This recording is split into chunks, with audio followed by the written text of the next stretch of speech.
Okay, we're back. YouTube. Clean off the camera. Alright, so we're going back, and as you can see, this was my F350 bed. Basically, I ripped it off the truck because of, as you can see, this one didn't really exist.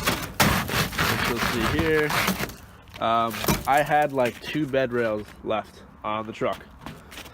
The whole thing, you can pick it up with your hand and just rattle the whole thing around. So I decided to get rid of it, finally, and got something a little newer. One of the issues I did run into, though, is when Ford rolls all their trucks out of the factory, they obviously put their undercoating on it, the wax undercoating that they leave the trucks with, and it gets stuck. Well, it makes everything get stuck, and you can't get it out without heat. So I had to take my cutoff wheel and cut off one of the bumper brackets, and we'll get to that later. But yeah, as you can see, this thing was just gone. I mean, just absolutely gone. Yeah, so how I did it is basically they're too rusted to get out, the bolts, and what you got to do is take your Sawzall or your cutoff wheel. I use the cutoff wheel, and just keep cutting notches in the bolts until they finally slide out. And then you get it out, and then you can take those spring steel clips you didn't take out, and after those come out, the frame gets bare. So we'll walk over here and we'll see the truck now. I decided to go with a aluminum flatbed. This is an Alcom flatbed. Basically, it's a modular one, so you can fit it to different trucks. So all of this is, hand welded. It comes in like a kit, and you kind of put it together yourself. So this one I picked up used. Wasn't that expensive. Pretty cheap considering it's an aluminum flatbed, so it'll never rust. As you can see, previous owner had a filler neck cut out, which is something I'll probably leave in because I'll probably use that myself, but for now, all of the lights are LED, and I can tell you that you can see these at night. I have got many comments already like, holy crap, these things are bright. Yeah, nice free screw there. But yeah, the only thing that doesn't work, and I have to figure this out, is this LED sometimes works and flickers, and the plate light does not work. I've changed the bulb out, and it just does not want to work.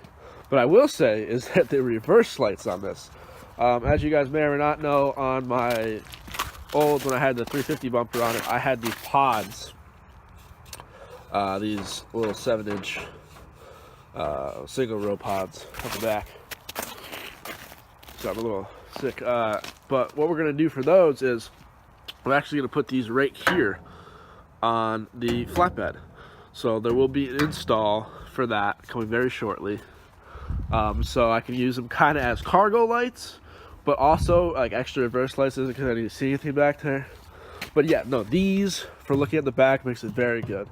I can see everything with these LEDs, and this flatbed has an included headache rack in it, and it's flat, so there's no tailgate. The biggest problem reversing with the truck when I had the tailgate and that bed on is I couldn't see out the back very well. Obviously, I have tinted windows, and that really makes it difficult too. But once I got this flatbed on, I can see everything on the back, and these lights are nice and bright. It works. So I want to talk about now how I have it mounted. So again, this is a modular kit. You're supposed to be able to put it on different trucks, but once you have it on the truck you want, obviously you got to weld it. So as you can see under here, the frame rails that connect to the frame, so the bed connects, are not welded onto the actual bed. All right, I have the rails U-bolted down with a piece of wood blockers for now. You can see on the frame, yeah. And I have then the bed itself ratchet strapped. Now I know people are gonna say, why would you drive around with the bed not connected? But I can tell you that these straps are rated for a lot. This one's rated 3,300 pounds, and just on this one, I think they're both the same actually. So we have like 66, whatever the math is. I'm not a very good mathematician here, but we can have a lot of weight, be fine. And I haven't put anything on the back here. I've just been running it as is. As you can see, actually, the bed actually slid forward a little bit So I'm actually gonna fix that right now. Yeah, I helped a little bit, but I gotta keep moving it back up. This should be flush. It should sit flush once it's all welded down. And I have a video once it's finally welded. Basically, you need a TIG welder, and I can weld. I have a MIG welder, but I can never do TIG for my life. So once that's all installed, we'll have that. Like I said, this is a really nice, really nice flatbed. I'm enjoying it a lot. It's a lot lighter. Makes the truck nice. Things are going on right now. Getting new fenders, obviously these. When the trucks flew off the road, got a little messed up. And I'm getting a new bumper. So I'm actually not gonna go with the same bumper I had. I'm gonna make my own, or either get like a Move. I don't know if you guys know what Move bumper kits are.